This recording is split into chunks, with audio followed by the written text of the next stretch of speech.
हुकूमती अहकामात पर अमल दरामद ना हो सका। पंजाब हुकूमत की जानिब से 15 और 25 किलो के आटे के थैले की फरोख्त पर पाबंदी आयद की गई थी, लेकिन शहर में फाइन आटे का 15 किलो 880 रुपए फी किलो में फरोख्त होने लगा है।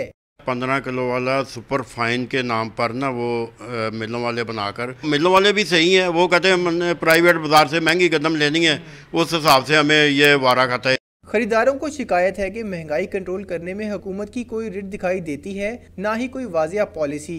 हर दुकानदार का अपना ही रेट है। हर दुकानदार ने अपना रेट लगाया हुआ है, कोई हुकूमत के कहने पे नहीं चल रहा, सब ने अपने अपने रेट लगाए हैं। गरीब बंदा बड़ा परेशान है, वो लेने जाता आटा किस हिसाब से मिलता किस हिसाब से है। दुकानदार हुकूमत के ऊपर डाल देगा कि हुकूमत जो सी है वो पीछे से महंगा आ रहा है, मिलने वाले वो कहेंगे हमें हुकूमत सब्सिडी नहीं दे रही। ठीक है ना, हर बंदा अपनी मन मर्जियाँ कर रहा है। अवाम की जानिब से आटे की कीमतों में अदम तवाज़ुन पर तशवीश का इजहार किया गया है। कैमरामैन अदनान इकबाल के साथ मोहम्मद तैमूर, डॉन न्यूज़, लाहौर।